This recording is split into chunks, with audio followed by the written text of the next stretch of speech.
Are you ready to take your business to the next level? Every day there are countless books and articles that are published offering the key on how to make your business a success. It's easy to feel overwhelmed trying to keep up and run your business. That's why Deb Creer created the Business Power Hour. Keep up on the latest trends, best practices, and techniques for how to make your business a success. Let the Business Power Hour do the heavy work for you.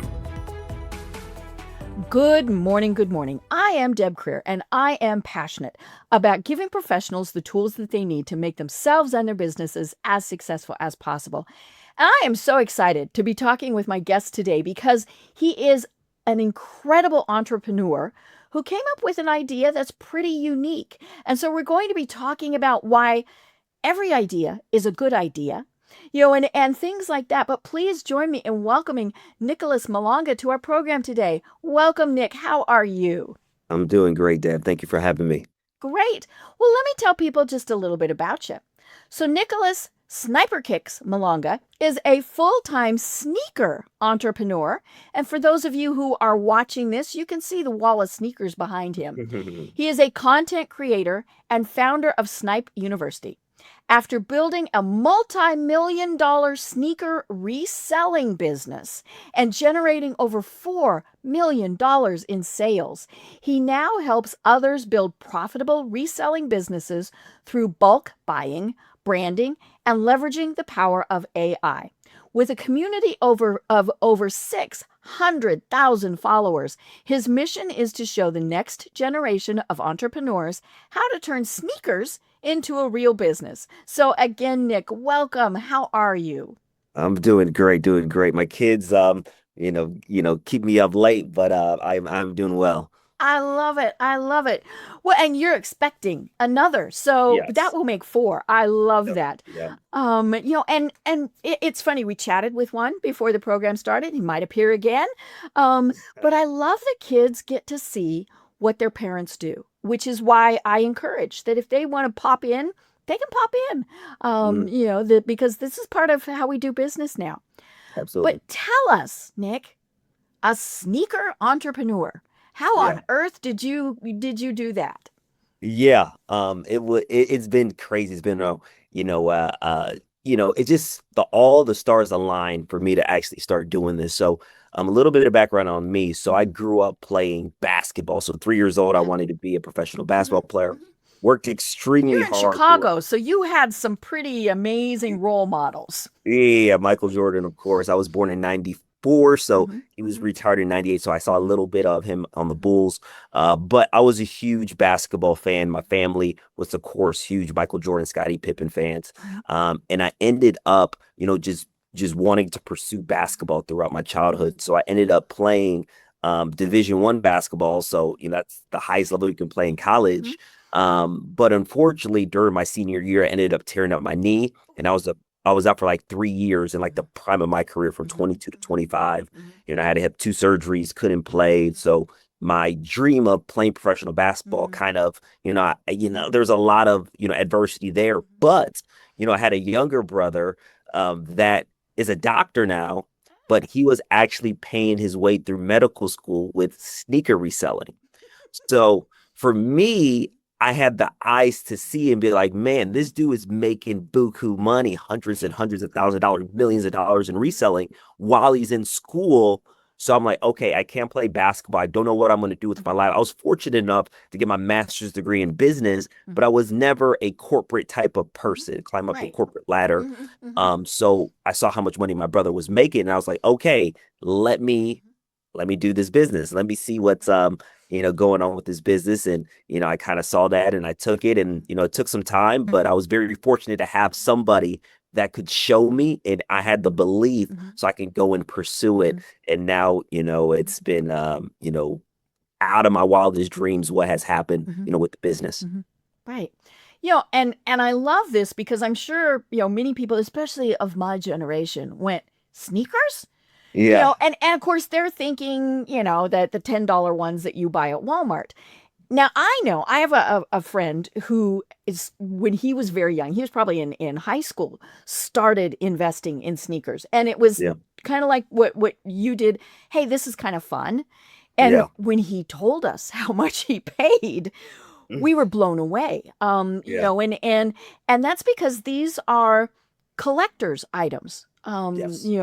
And so my question to him and my question to you is always, how many of them do you actually wear?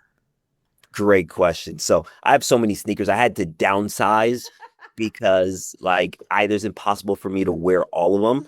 So I have around 200 pairs right now. There was more beforehand, but now 200 pairs. But I tell people this, Deb, if you want to do this as a business, Right. You're not first, wearing them.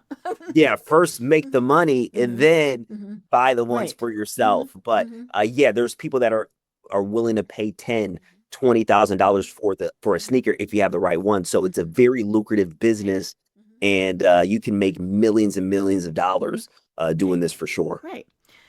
And these are, I guess, for lack of a better word, designer sneakers, Yes. right? They're the ones, the Air Jordans is probably Yes. what most people are going to be familiar with. Absolutely. Kobe had his own line Yes. of sneakers, things like that. And a lot of the pro players do. Now, I'm a Colorado person. Mhm. Does Joker have his line of sneakers? I don't know if No, Joker does, but it's not, it's not mainstream. It's more okay, like a China brand. It's right, not right. mainstream. Yeah. Yeah, and so it's a way for them to make money, right? It's an Yeah. endorsement. I mean, that's what it comes down to. But it is definitely a limited edition type of thing for many of Yes. them. And so that's why it becomes a collectible. Mhm. So yeah, I mean, it really does just fascinate me because this is something that I think so many people would never think can be profitable, let alone as profitable as you have made it. Yeah, there's so many, I love, kind of the idea of Mhm, like you don't know what you don't know. mhm, mhm. There's so many businesses out there like, oh, Right. that's creating $20 million. How could that be possible? But when you understand the basic business economics of supply and demand, everybody's going to wear sneakers. Everybody wants things that other people can't have, with the limited editions, exclusive stuff like that. So if there's more demand than supply, then there's an opportunity to make a business and really, be profitable. And Right. also you have big figures. You just mentioned them, Michael Jordan, Kobe Bryant, LeBron James. And now you have entertainers like Travis Scott and Right. all these different Mhm, things that mhm, collaborate mhm, that allows these pairs of sneakers to go mhm, for a lot of money. mhm, So, that's one of the biggest things that people don't realize. And also, Fox Business did a, kind of a forecast, and they said mhm, the sneaker resale industry is going to $30 billion by 2030. mhm, So mhm, 30 billion. So there's a lot of opportunity. mhm, There's a lot of mhm, ways to make money. And as the years progress, now there's more platforms encouraging, wanting people to sell sneakers like a mhm, StockX and a mhm, and a and a Alias, which is mhm, GOAT. mhm, So the businesses keep mhm, getting bigger and mhm, bigger and bigger, and sneakers are going to be there for mhm. forever. Right. So Yeah. I mean, it's not like that's a product that's going away. it's Mhm, not going to go mhm, away. mhm, So, it's a great mhm, business. But like I tell people, if you want to create it a business, you got to treat it like a traditional mhm. business. Right. Mhm, Because if you don't, you're not going to, mhm, see the high mhm, level success mhm. that most people want. Right. So I'm curious for the sneakers that you sell, where do you get your inventory? Do you buy direct from Nike, Adidas, or are you Yeah. kind of a third party person, or where do you get your Yes, great inventory? question. So when I started, so I'm gonna start when I started. So when I Okay. started, I was just buying from the retailer. So there's Foot Locker, there's Finish Line, there's JD Sports. So Mhm, these are Nike mhm, authorized, Adidas mhm, authorized, mhm, New Balance mhm, authorized retailers. So mhm, you will be able to get these mhm, sneakers from online and go mhm, into store, mhm, do raffles, mhm, and then that's the way you get the inventory. But that way of reselling, you're going to need a lot of people. Like for me, when I started, I have a big family. I have five brothers and sisters. mhm. So You I would sent bring them them all to all the with me. store. Yeah, I've sent them all to the store with me to get as many pairs. And I'll go to like five different stores because we're in, Chicago. Mhm, But as time progressed, and as you hear my son in the mhm, background, as time progressed, I was like, okay, I need to find a way to scale this. And me going to the store every single day and try to bring my family, I can't get enough right. pairs. Mhm, So I was fortunate enough to actually start to create connections mhm, with these retailers or connections with suppliers that have authentic sneakers that they would give me 50, 100 pairs at a time. And that really scaled my business. You call it bulk buying, being Right. able to get the sneakers in bulk. But the hardest part about that is that you got to have the right vendors. You got to be able to have the capital to buy 50 or 100 pairs. Right. And Yeah, you got because to be, we're not talking cheap. yeah, we're not talking cheap. We're not talking cheap. So you need to have the capital as well. So that's one of the biggest things that I needed to do to scale my business because it takes a long time. Like bringing my family, bringing to stores, you could be out for 8 hours. And that was a bottleneck in my business. So I needed to figure out what I can do to get the inventory in less time so I can actually make more sales and grow the business. And that was bulk buying that changed everything. I love that. And you mentioned something that I'm sure is very important in this business. You said the word authentic, Yes. right? Because this is something that good and bad. I mean, we certainly see replicas, Yes. but there are also unauthorized ones. Yes. So talk to us about, and again, it doesn't matter, like my mother collected specialty China items, right? Yeah. And so she learned how to know, was this real? Yo, Or yeah. was this, and some of it was, was the name spelled differently, things like that. But obviously it's very important that Yes. you have authentic. And so how do you make sure that that's what you're getting? Great question. So the great thing about technology, so let me go back Mhm. before all the technology and AI and makes it very easy. So back in the day, you just needed to touch a lot of sneakers because back in the day, the authentic sneakers were different than the unauthorized and replica. Like Right. they weren't as good. So you can almost by the smell, by the texture, you can kind of tell like these are not real. But as technology got better, the unauthorized were just as good as the real. So you Right. really needed to understand the stitching, all that good stuff. But in today's time, with all the technology, AI, now we have apps like Check, Legit App, Poison. It's all you got to do is take pictures of all the details they tell you to take a picture of, and they will let you know if it's authentic or if Okay. it's a UA, Okay. which is unauthorized or fake replica. So that's the benefit of today's world. It's very easy to tell because we have this in apps that you can take the pictures of and it Right. can let you know. Right. Well, and of course, the biggest benefit to that is when someone then buys from you, they know it's been verified. You're not Absolutely. selling something that is not legitimate. Absolutely. And that's one of the biggest struggles for people in this industry because if they're paying high ticket for a sneaker, they want to make sure it's real. They don't want something that's a replica. So with these apps, it's just a great way to have verification as well. So if somebody gets a pair in there and then it's like, hey, I don't know if this is real. I tell them, hey, go on Check Legit app, check if it's real. And then it pans out. So again, that's one of the biggest things regarding with this business is there's just so many fakes. But with the technology, it's very easy to verify if it's real or Right. a replica. Right. And you mentioned bulk buying. The individual person who is the collector, they might go to eBay. That's where my Yes. friend, that I Yes. mentioned, where he would get his was he would go to eBay. And unfortunately there, you're relying on them to be truthful. Yes. And let's be honest, sometimes they thought they were selling something that was authentic and it wasn't. Yeah. My husband collects first edition books, and so he buys a lot online. And it's very interesting because he has to rely on their description of everything. And there's been times where he's been ripped off. Now, the big ticket items, he's not going to buy that way, because he wants to Right. touch them and all those Yeah. things. Right. But it is part of that is, like you said, that touching, that feeling, Yeah. knowing, okay, this feels a little bit different. I mean, if you're just buying one or two, whatever it is, you're probably okay with, but if you're going to start either a serious collection and you have started working with people to resell themselves, they've Yeah. got to really do their due diligence. Yes, you have to, because the worst thing that can happen is that you spend $30,000 on Mhm. some bulk sneakers, and all of them are Mhm. fake. Mhm. Because at the end of the day, you Mhm. can't sell fake stuff. You Right. can, but you can't sell them on the applications Mhm. because they Mhm. do authentication. Mhm. Mhm. So once they do authentication, Mhm. they're fake. Right. Now Mhm. you're Yeah, out your of the money. 30,000 went to a Yeah. $3,000 investment, or Yeah, if right, even right. It's that been to much, three. right? Yeah, Yeah. Mhm. absolutely. So Mhm. it's very critical to do Mhm. the work Mhm. beforehand, with, whatever Mhm. vendors and stuff like Mhm. that, because there's a lot of them that are Mhm. fake. And that's why people love to kind of work with me and my team, Mhm. is that, we've been doing this for 7 years full Mhm. time. So we have Mhm. vendors that are verified and make Mhm. sure Right. that they're Mhm. getting authentic sneakers. Mhm. And I also tell people, like, if you're going to buy from somebody, Mhm. make sure you use protection on Mhm. in your payments, like Right. PayPal Yeah. and Use stuff you like that. don't use your debit card Don't because use your debit card. right. Yeah. Yeah. I mean, Yeah. because that's not refundable. If you use a credit card, you Yeah. can go back and say, "Wait a minute. No, no, no. We're going to reverse this purchase." Yeah, absolutely. So there's so many ways Mhm. to make sure to protect Right. yourself.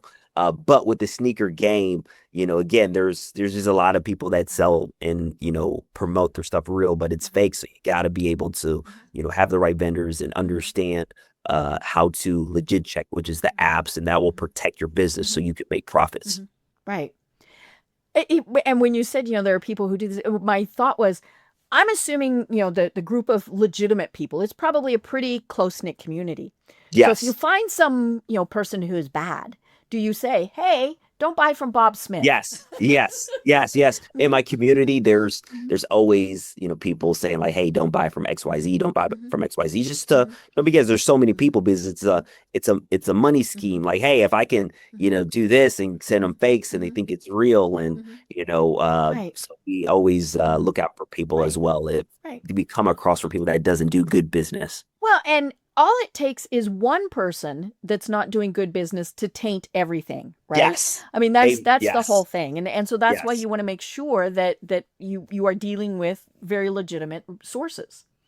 Yeah, because one of the thing about sneaker reselling, there's a rap out there is like, man, there's a lot of people that are taking advantage, Mhm. XYZ, and like you said, one bad person Mhm. can taint the Mhm. whole Mhm. industry. Right. And fakes being so prevalent with with the technologies, people don't understand is like, it doesn't cost Nike a lot of money to make these sneakers. Mhm. It Mhm. doesn't. So if people can make something similar for very cheap, but sell it way cheaper and make the money, but it's fake, they can make money. But it's just, you gotta be, Mhm. you have to know what you're doing. But so Right. many people Mhm. are not educated on this Mhm. stuff, so they do get kind of taken advantage of, and it's very Mhm. unfortunate. But I try to educate people on how to actually protect themselves Mhm. and be able to get the real authentic stuff. And that's why I do have my YouTube, I do a lot of the education Mhm. behind everything. Mhm. So if somebody's not in my community, they can still get Mhm. the benefit of knowing Mhm. the proper way to resell and the proper way to buy, so you don't get Mhm. fake sneakers from Right. someone on Right. Facebook Mhm. Marketplace. Mhm. Yeah. Uh, I love that you educate. And of course, some people are going to go, "Well, wait a minute. If you're helping other people do this, aren't you taking business from yourself?" So Yeah. why have you decided that this is something that you really want to help people to do? Yeah, that's a great question. And I get that question all the time. Like, hey, Nick, like, why are you telling people your secrets, your Mhm. Mhm. vendors, all those different things? And I tell people this: with this industry, there is so much money. Like I mentioned before, this industry is going to $30 billion. Just the Wow. resale, not the sneakers, but the resale part of it is going Mhm. to 30 billion by 2030. Mhm. So there's no way that, Mhm. I am going to Mhm. take food off my plate Mhm. by helping somebody else, because Mhm. the industry is so Mhm. big. And I always look back at my Mhm. brother, of if I didn't have Mhm. the guidance and Mhm. the belief by me seeing him, Mhm. I wouldn't be where I'm at Mhm. today. Mhm. So I like to bring that to the Mhm. table for other people, so they Mhm. can have the same opportunity that I had with my Mhm. younger brother, Mhm. kind of showing me about the Mhm. business. Right. So that's Right. why, at the end of the day, there's just so much Mhm. opportunity. So I Mhm. can help a million Mhm. people, and there'll Right. still be Mhm. enough money for Mhm. me to make Mhm. a lot of money in this business. Right. So I don't see it as competition. I don't see it as, taking food off my plate. And at the end of the day, there's just so many nuances. I built a brand as well with Sniperkicks. So I'm able to do things that other people can't do. And that's kind of the biggest thing as well, is that there's enough money for everybody, but most people are not willing to put in the work to benefit like I have in the past 7 years. Right. So Sniperkicks, how'd you come up with that name? Great question. So basketball player, they call me sniper. You make shots and shoot. So you were a 3-pointer. Yeah. I was a mixture of everything. Like my game evolved through the levels that I played in.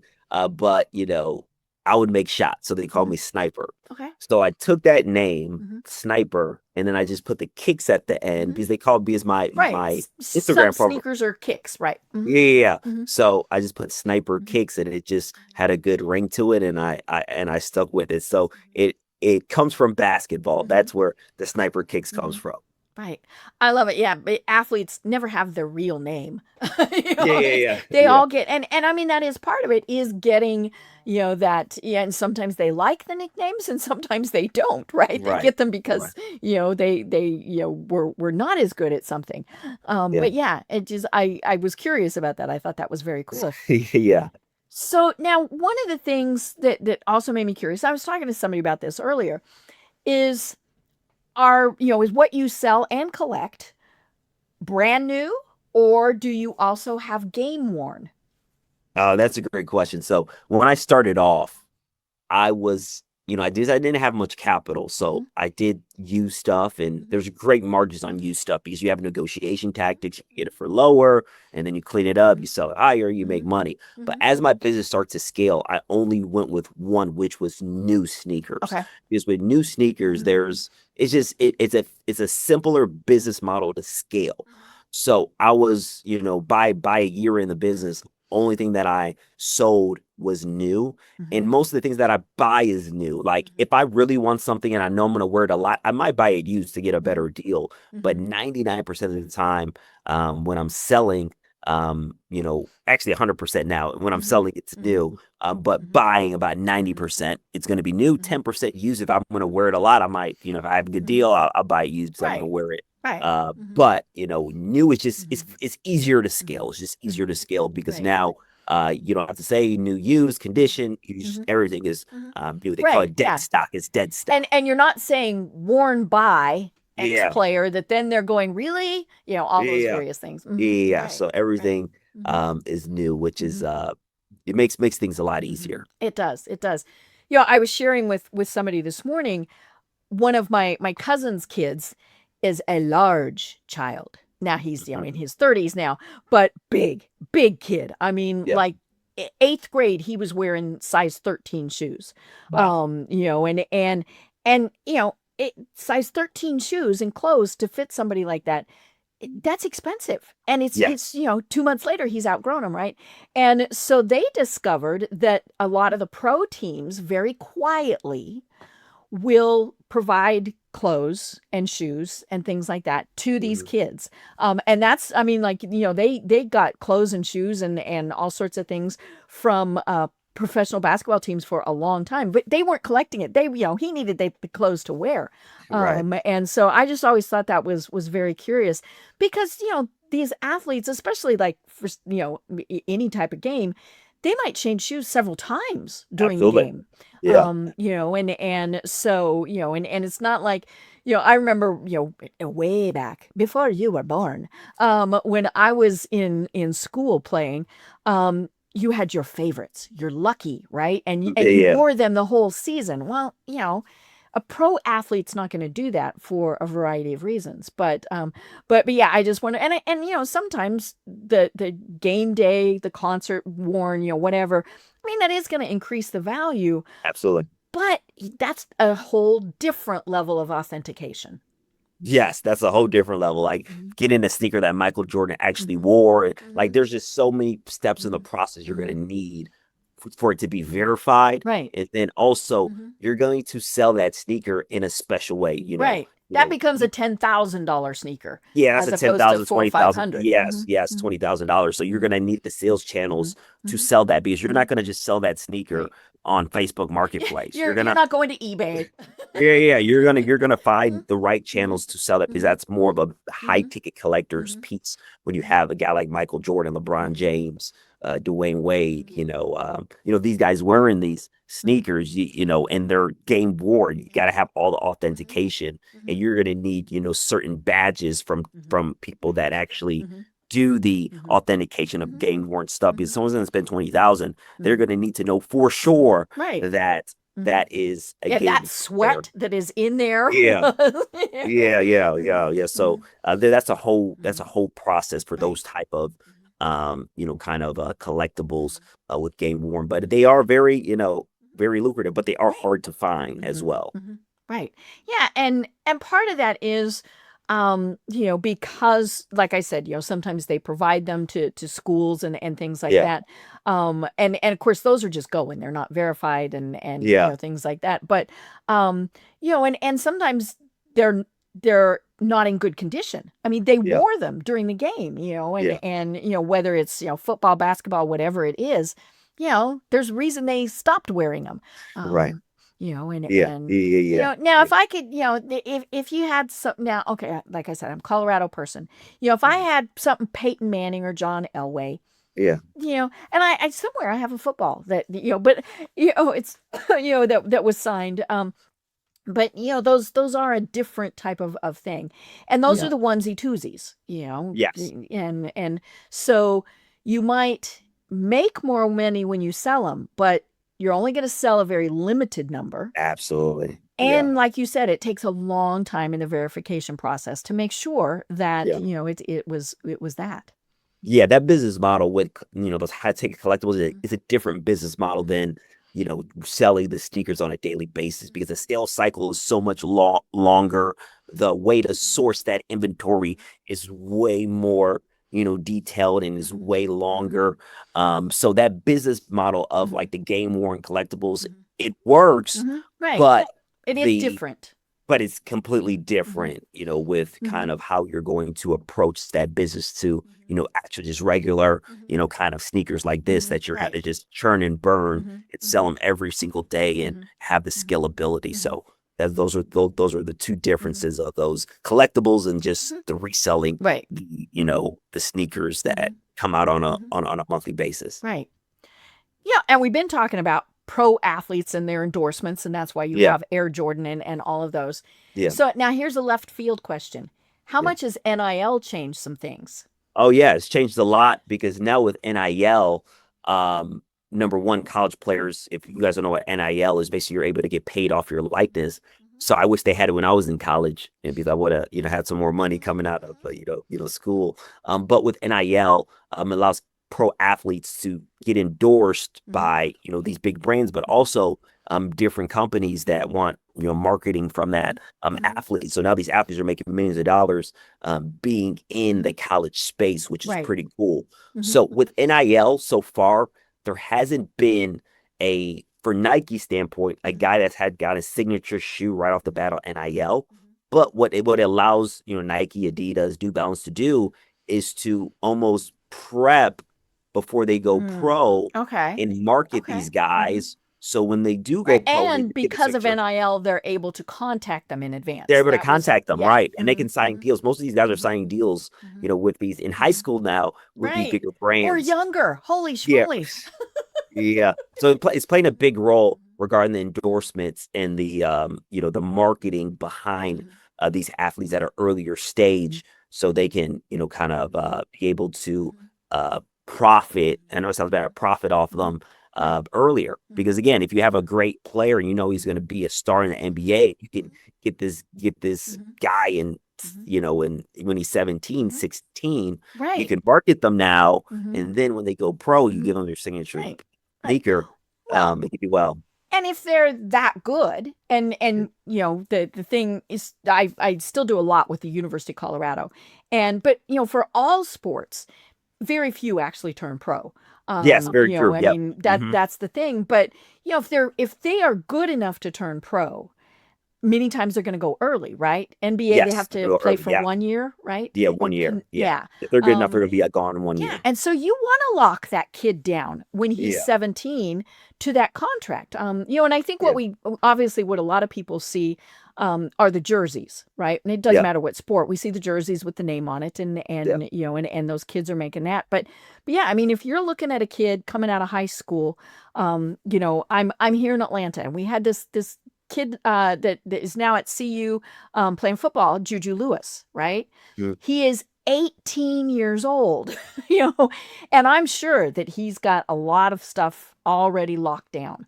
yeah, And I mean the benefit to that is those kids know, now obviously something could happen, yeah, and they don't turn pro. But it's kind of, I guess it would be like an investment in their future, yeah, right? absolutely. Yeah, And so, but yeah, I was just curious because like I said, we see jerseys, but we don't see much beside jerseys that you're right. college kids are really coming out with. Yeah, yeah, yeah. It's gonna be a very interesting time because NIL is still very new. So Mhm. I'm excited to see the first person to have a signature sneaker before they go pro with the Mhm. NIL. So Mhm. that's gonna be very cool. Mhm. But it's always it's evolving. It's new. I know it's came about 2020, 2021. Mhm. Mhm. So we will see what Mhm. happens, but it does Mhm. change the landscape for Mhm. sure. Mhm. Right. Yeah, and and I come back to, whatever it is, this is major money. Yes. And I think that's something, especially with NIL, that they're wanting to make sure, that they are doing it appropriately is maybe the Yes. best way to say it. But yeah, when you're pro, it's very different. You're a grown up, you Yeah. know.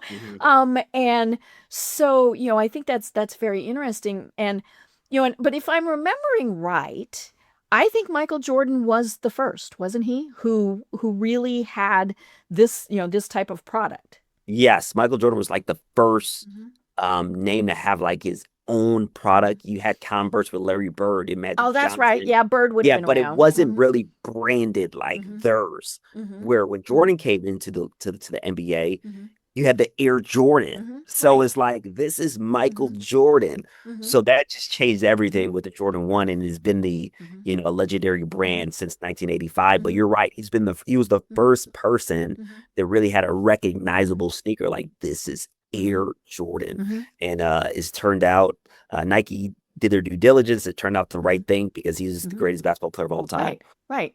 Well, and my understanding is he's a nice dude.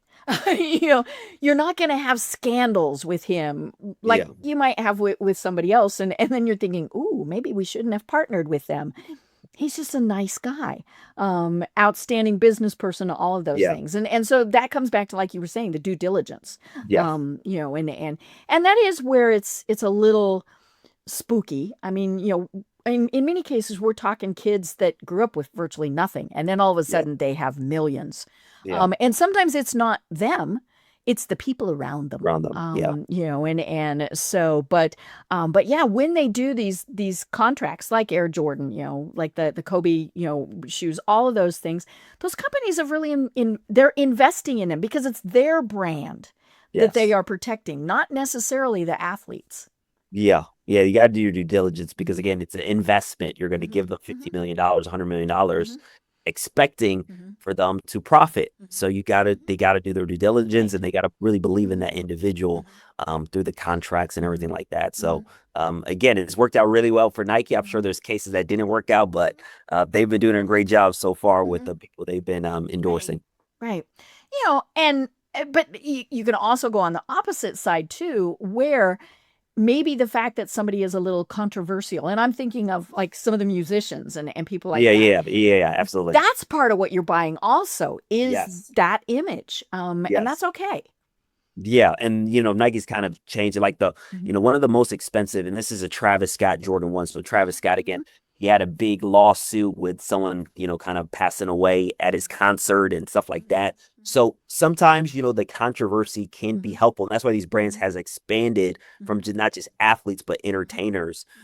Because if an entertainer has huge popularity and they have style and people like that, Right, why you're not? gonna get a blinged shoe, right? Yeah, yeah, It's so gonna have, it's not conceivably what you would wear to play basketball. It's got sparkles and all sorts of yeah. things. Absolutely. Like this sneaker right here is different because you see the revert, the swoosh is reversed. It is. It's So backwards. I was just it's thinking that. backwards. So again, you have different stuff like this, that you're not going to play basketball in that sneaker, but it's a very, you could call it like luxury lifestyle sneaker that you're able to wear. That was partnered with Travis Scott and Jordan, and that sneaker right there is, the first model is going for whatever $3,000, $4,000. So again, the endorsements have changed because now you have entertainers that you can profit from, and a lot of times those collaborations do the most money because of their popularity, for sure. Right. And like you mentioned, these, people are not wearing these. They might be wearing them for the sports, but they're also wearing them for other things. It's going to be interesting when we actually get the photos from the Taylor and Travis wedding, right? How many people there, because it would be a lot of athletes and entertainers. I mean, you mentioned it. How many of them had fancy sneakers on? Probably quite a few, right? Yeah, and which that's just like they wore sneakers with a tux, a dress. But their fancy sneaker probably cost more than my house, right? Yeah. But yeah, and that's the thing that I think is so cool about this is 7 years ago, you saw this and went, this is gonna be big. Yeah. And so, let's talk to the entrepreneurs who are thinking, I've got an idea, but I'm afraid. So, how did you finally go, okay, I'm gonna try this? Yeah, and the biggest thing is you got to have belief in yourself, and sometimes you need to have borrowed belief.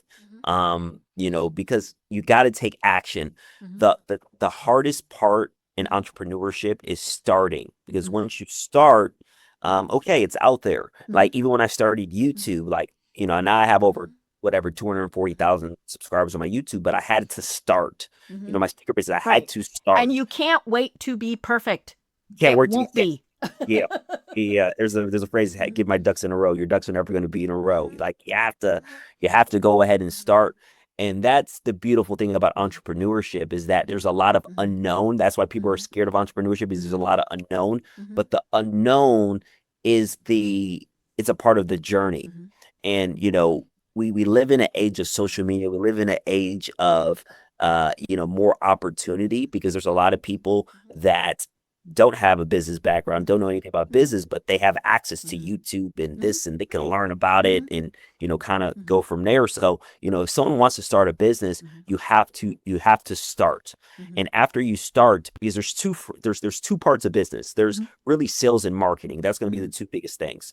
So if you have an idea, put it out there and then let people know about it. That's marketing. Nobody knows about your idea. Guess what? It's not going to make money. And again, we all have people in our sphere of influence, from our phones, from Facebook and everything. Let them know what you have going on. So starting and letting people know is the biggest thing. And it can be very uncomfortable, because you don't want to feel like people don't like what you have. Right. But that's okay. That can give you feedback, and you go from there. But the biggest thing is starting and having a routine to be consistent. Because with consistency, it's I want to say it's easy to start. People can start, but the process of consistency is the hardest. Especially when you might have a dip. Yes. And there's going to be a dip. So the consistency is the huge. There's a great book called Slight Edge, and it talks about there's no such thing as a quantum leap, where you have, success overnight. People might see that, but they don't see the groundwork that's been happening for years. So you got to find a way to be consistent. I tell people, if you can be consistent for 10 minutes every day, that's better than starting being super excited and not doing nothing for three days, and you do something and then you do nothing for 4 days. So find something that you can commit to and be consistent. And if you're able to do that every single day, you will see success. It's just like weight training or losing weight. If you have a diet that you can stick to and you have a workout routine you can stick to, even if it's only 20 minutes, Right. you're going to see results, Right. but it's the Because the 20 consistency. minutes will become 30 minutes Yes. as you're successful. But if, but the hard part is to not go, oh, I'm either going to not do it today or, oh, just 10 minutes. Yeah, absolutely. That's the hardest part. So it's having the pain threshold, because it's gonna be there's going to be it's gonna be uncomfortable. That's the part of life. If you're gonna grow, a part of growth is discomfort. So you gotta have the pain tolerance to withstand the discomfort so you can actually grow, because it's not gonna be, we had a little glitch there, folks, and so we are back online now. But we were talking about getting past that pain point and continuing to make your business successful. Yeah, and that pain point is going to be necessary, because in my, just through my eyes, is like that's going to tell you if you really want it or if you don't. Like if you're not willing to get past that pain Right. point, if you're Is like, it hey, a hobby or is it a business? or is it a business? And and when you overcome that pain point, you're just going to gain so much perspective that's going to allow you to continue to grow. And business is an ongoing journey. It's never just, okay, I'm good. Like you're always going to have struggles. Right. In business, they call it bottlenecks in your business that you got to figure out. And it's a part of the, entrepreneur roller coaster. There's a great book called The Entrepreneur Roller Coaster. It's a roller coaster, but it's a beautiful thing when you're able to go past those dips and you see those rises, that you are able to kind of be proud of yourself for. So it's a great journey. Right. And one of the cool things now is, as we've been saying, technology, right? Yeah. When I started in business, there was no social. I'm that old. And so, if you wanted to advertise, it was thousands of dollars, because you had to do billboards, you had to do, print campaigns in magazines, TV commercials, all of those things. And now, of course, we do have so many other places. Instagram, TikTok, you've got a great YouTube channel, things like that. But does that make it easier? I mean, and people say, oh, that's free. No, it's still your time. But do you think it's harder to get people's attention because there's so many different outlets now? I feel like it is easier to get people's attention today than back in the day, because because there's limited ways you can advertise back in the day. Like you said, billboards, television, radio, and you needed a lot of money to be able to advertise on there. Now with advertising, first things first, when I tell people when they start a business, and this is what I coach people to do when they're starting the reselling business, use the free channels. You have Facebook, you have YouTube, you have Snapchat, you have TikTok, you have all these ways where you can advertise yourself for free. And the great thing about social media, is that if your content is good in your advertising, they're going to push it out to people for free that's not in your sphere of influence. So it allows you to let people know about your business without paying for advertisement. Now, when you want to scale, I do recommend paid advertisement. The great thing about Facebook and Meta is that they're so good, and they're so their innovation is so good, is that if you pay Meta and your targeting is correct, they're gonna find you customers. Just their technology is so good, and you don't need to spend $1,000. If your budget is $10. You can put $10 in Meta, and they will find you people that are interested in your product. So again, advertising is huge, because again, business advertises marketing and sales, and people need to know about your stuff. If they don't know about your stuff, you can't make money. Right. And you mentioned it. It's got to be the right people. Advertising your business to me would be a waste of time. Absolutely. Just because, that's not something that I'm interested in. Maybe an 18-year-old boy or 25-year-old, somebody along those lines. Now, of course, they do have to have some disposable income, and things like that. But yeah, that's where you can find that. And, and I tell people, advertising on social, as you said, is very good, because they want you to keep spending your money with them. So they're going to help you develop, the campaigns and who you're going to target and all of those things.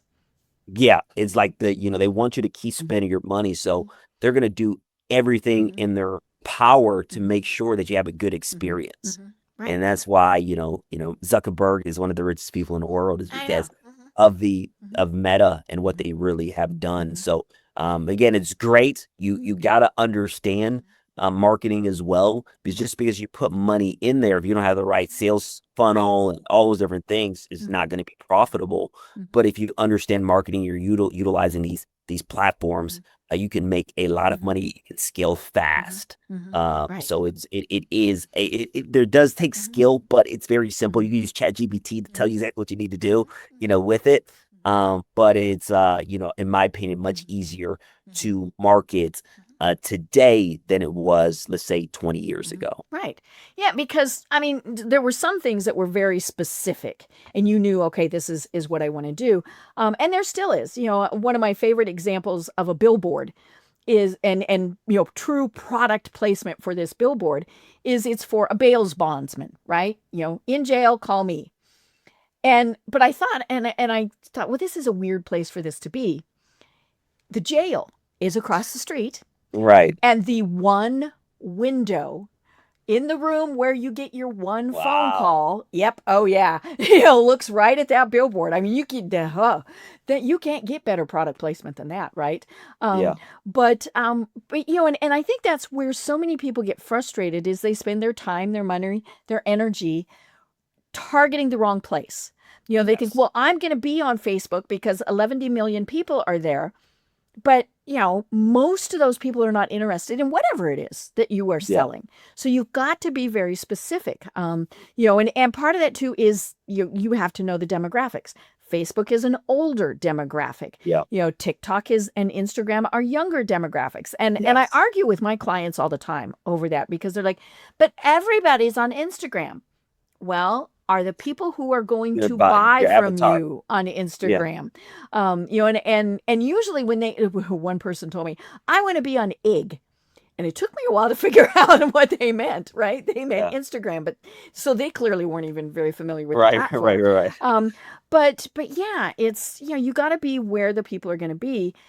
But the cool thing then, of course, about social is that lovely little thing called word of mouth, Yeah. right? And so somebody, like I saw something the other day, an ad for something, and I don't even remember what it was, but the first comment that popped up said, I love this company. I buy from them all the time. Now, I don't know who that person is at Yeah. all. But right there I went, oh, okay. That was good.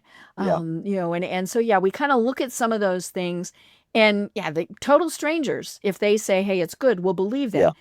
If it's an ad, I'm like, yeah, they paid for it, right? Of course they're Yeah. going to say Yeah. we're fabulous. Yeah, But word of mouth is the greatest mhm, marketing.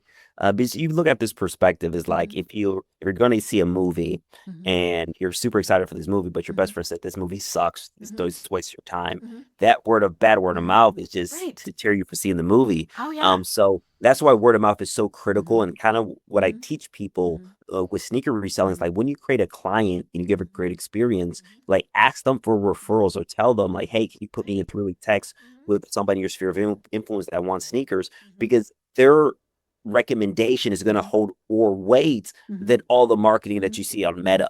Right. So that's why, Mhm. again, sneaker reselling is not a difficult business, and that's why I believe I mastered it, Mhm. is because I understand Mhm. marketing, I understand Mhm. sales. Right. If you're able to do it Mhm. the right way, and Mhm. that's why people Mhm. that kind of work with us Mhm. directly make a lot of money, Mhm. is because there's certain little things that you can Mhm. do that can allow your business to grow faster. Mhm. And one of the Mhm. things, like you said, is word of mouth, because Mhm. that's the best marketing Right. tactic Right. out there, because there's Mhm. trust. Mhm. Right. With total strangers. I mean, that Yeah. really is the thing that just boggles me. But there Mm. always has been. Yeah. That's why you get endorsements and all of those Yeah. things. But yeah, and then of course the other grand thing with technology that has really made this wonderful is the online selling. Yeah. I have a friend that his entire business, and he's very successful at it, is on Spotify. Yeah. He didn't have to build the infrastructure. He Yes. just, sells on Spotify. And, obviously it depends on what you're doing in the scale and all of those things. But yeah, we can do, and more importantly, we as consumers are used to buying online.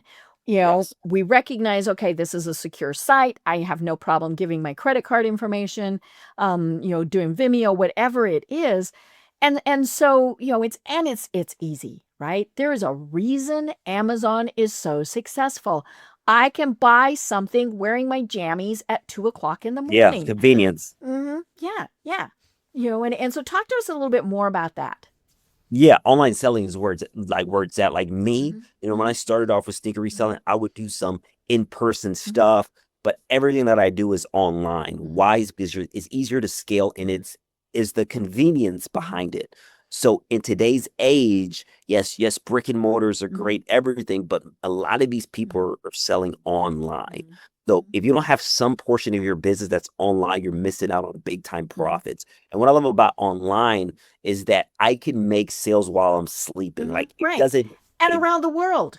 and around the Mhm. world. So I don't have Mhm. to, be and having a Mhm. conversation with this Mhm. person before they buy. Like they're buying while I'm doing whatever I'm wanting to do. Mhm. So that's why, again, with online selling, it's very important, very important. And now there's even something that's crazier where now people do live selling. Again, we live in a generation now with social media. Mhm. So now there's a big, kind of upswing with Mhm. streaming. Mhm. Like Right. you stream. Mhm. So now there's a platform called Whatnot, Mhm. and you're able to sell this live, and, Mhm. you can be a Mhm. great salesperson and be like, Mhm. look at this sneaker. These are only Mhm. 1,000 pairs, Mhm. like, and then you can Right. sell from there too. Mhm. So there's a lot of things, Mhm. but online is the way to go, especially with a Mhm. product-based Mhm. business. Online is huge Mhm. because that allows Right. you to have traffic Mhm. where you don't have Mhm. to be there Mhm. to make the Right. sale. So Right. it's absolutely a And game there's changer. something about seeing the person who's selling it, right? Yes. That gives a different level of credibility also. Yeah. And it's a real person. It's not a bot. Yeah. Yeah. Absolutely. And so, but yeah. Well, yeah, the other technology thing, and we've kind of touched on it, but I really want to delve more into it, is AI. So Yes. how much and how are you using AI? Yes, AI is huge. First things first, like AI can do a lot of functions in your business. Mhm. Like I tell people, a lot of times, uh, pictures, like if you're going to sell a sneaker and you're utilizing, let's say, a eBay or a Facebook Marketplace, is like a lot of people don't take great pictures. Right. So with AI, it Mhm. can allow your pictures to be enhanced. Again, it's a sneaker. Mhm. You're not Mhm. changing this Right. sneaker. The sneaker You're, still has to look like the sneaker, but maybe you're going yeah, to take out the background or add a Yes, better and on background or. yeah, so that can increase your Mhm. sales by a lot by just Mhm. having, Mhm. like appealing, images. Mhm. So AI does that. Also, we have something for people that work with me called, I have a Discord channel where we utilize Mhm. AI, where AI searches the entire web to Mhm. find sneakers that are Right. profitable. Mhm. So they can Mhm. go to these retail Mhm. websites and be like, okay, bam, you can make Mhm. $30 off this Mhm. sneaker. You can make $30 with this sneaker. Mhm. So there's so many ways to utilize AI. Mhm. We also utilize AI to, when it's a very hard sneaker where they can kind of run, people call it botting, Mhm. uh, Mhm. but, where it can give us a better chance to win the Mhm. sneaker. Mhm. So there's Mhm. so many things that I utilize. Mhm. I always use it every day to see what's going on with the business and stuff like Mhm. that. You have Claude and ChatGPT. Mhm. You have so many things Mhm. that you could implement and it Mhm. can kind of help you Mhm. with different struggles in your business. But the main thing for people that, kind of in sneakers that want to utilize AI is it providing you with information Mhm. on sneakers that can Mhm. make you money. Right. Right. That's Now, something that we utilize yeah. with my Discord. Yeah, you got to remember it might hallucinate. So, Yeah. always double check. But Always double yeah, check. Yep. yeah, I use mine to help with my marketing messages. And Yeah. have I gotten lazy? Probably. Yeah. But because I will say, hey, I need a Facebook post to talk about this. And I'll just, give a little snippet of something. I might put an image and it comes back with the written text. Now, Yeah. usually I go in and change it a little bit because it's very glowing, right? Yeah. Yeah. Oh, it's the most wonderful thing in the world. I'm like, Right. yeah, not so Right. much. But it gets me a start. And to me, that's the same as if there was a person sitting next to me or I emailed somebody and said, hey, help me with this, right? Yeah. But yeah, so it can do those things and it frees up my time then to do Yes. something else. Good, bad, whatever, maybe I'm going to go watch a movie. But Yeah. yeah, I think AI is a great tool. And we mentioned the fact that this you can be selling all the time anywhere around the world Yeah. because of this. we do have listeners around the world. Is this pretty much a US only business, or or are there companies like what you do in other countries? Yeah, this is a worldwide, business.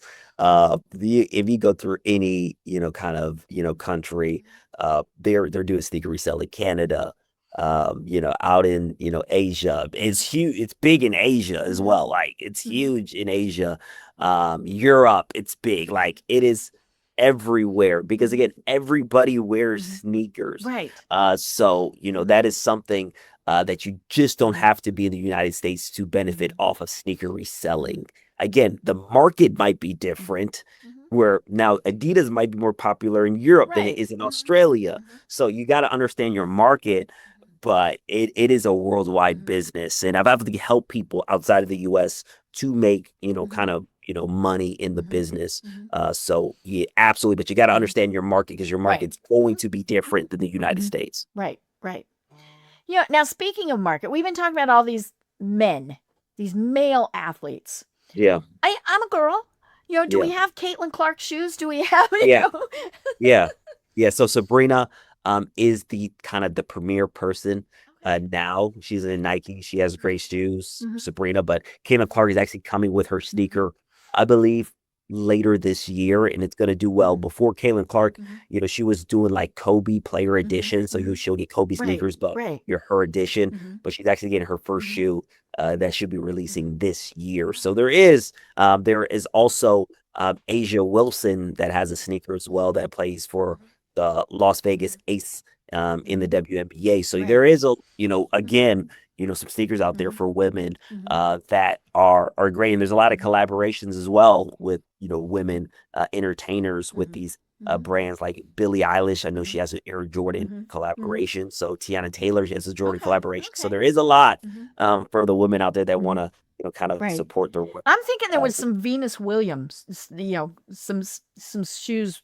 Yeah, yeah, I mean, she's still playing, but yeah, I was thinking there was some Venus. I mean, there's obviously other Venus products, yeah, but yeah, and I mean the cool thing is that more than anything, it means that people are paying attention to female athletes, which absolutely.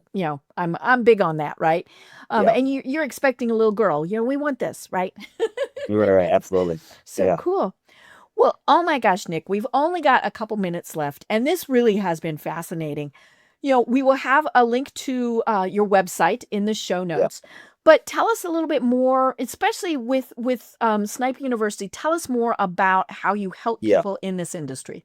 Yeah, so Snipe University is great because a lot of people go in this business like we discussed earlier, and they don't know where to start. They don't Hmm. know what to do Hmm. because there's just so many nuances of the business that Hmm. many people don't know. Like what sneakers should I be getting? How do I sell them? What is the selling channels? Okay, if I want to go direct to customer, how do I do the branding? Like all these things. How do I build a Shopify website as I start to build an audience and people, all these things. Hmm. So with my university, is exactly what it sounds. It's a university for sneaker resellers. Hmm.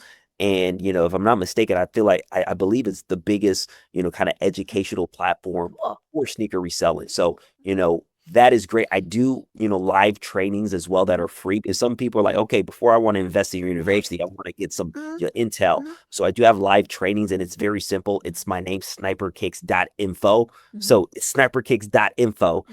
And then we have these live trainings where you're able to ask me questions. I show you guys Hmm. the processes of Hmm. reselling so you can get a good understanding of the actual business. Hmm. But I tell people this is like there's so many people that had no experience that were able to make six figures. I believe I helped about 60 people do six figures in the business, and I've helped two people do Hmm. over $1 million in their business. I hope they So said thank you. yeah, absolutely, absolutely. They put in the work. I gave them the guidance, Hmm. but they put in the work at the Hmm. end of the Right. day. Right. You Hmm. can lead a horse to water, but the Hmm. horse still has Hmm. to drink the water. Right. So I give the credit to those guys because they Mhm. put in the work. But Right. again, I did give them, guidance. And I like to put the analogy of the Karate Kid. I know a lot of people see the Karate Kid as like when the kid got with Mr. Miyagi, that's where he Mhm. became a master. Right. Like Mr. Miyagi Mhm. gave him the guidance, Mhm. but the kid still had to do the Mhm. Right. things that Mr. Miyagi Mhm. told him to Mhm. do. So Right. that's kind of my Mhm. perspective with me Mhm. coaching people is like, Mhm. I'm going to be the Mr. Miyagi. You just got to do what I Mhm. say. and have the work ethic, because it's not a business that's get rich quick. It takes a grind, when you're starting off with this business. But like we talk about the pain threshold, once you get past that, that's when you're able to kind of go to the next level. So, again, I have live trainings, bi-weekly, so 2 times a month. Wow. Sniperkicks.info, completely free, and you're able to ask me questions, and I show you guys about sneaker reselling. So that's what I recommend people go to if they do want to learn. Cool. I love it. I love it. Well, this really has been absolutely fascinating. And it's one of those things that you're like, really? You sell sneakers? And you say, yeah, I sell sneakers. But there's so many things that people say, hey, is this a good product or a good service? And they need the courage to do it. And as we said, it's not going to be perfect. You're going to have bumps, but if you don't start, somebody else will do it. I mean, that's the thing, right? And then you get to watch them be successful and think, wow, I should have. And so, whether you're selling sneakers or something else, I know that you have just been a wonderful inspiration to folks. So do you have any final thoughts that you want to leave everyone with? Yeah. For, entrepreneurs out there that have a dream, that want to, see something different in their life, is you got to take action. Like, the action cures the fear, because we all have fear, but the people that are successful just have the courage to actually do the thing, even though they're scared. So that is my, kind of advice for people that want to get into business, that has a vision that they want. Go for it. You got to do it scared, play scared, because when you actually take the action, you're going to say to yourself, that wasn't so bad. That wasn't so bad. I'm still living. It wasn't so bad. So it just takes the courage, and then have the consistency. Understand it's going to be a process, but the first start is actually going for it. When you go for it, you're going to be so proud of yourself. And, now is just staying consistent, and the sky is the limit, because there's so much opportunity. But people that actually take advantage of the opportunity are the people that take action. Oh my gosh. I love it. I love it. Well, I'm Deb Creer. I've been having so much fun talking with Nick Sniperkicks Malonga. And until next time, everyone have a great day. Tune in for our next program for even more trends, best practices, and techniques for how to make your business a success. The Business Power Hour, hosted by Deb Creer, is proud to be part of the C-Suite Network.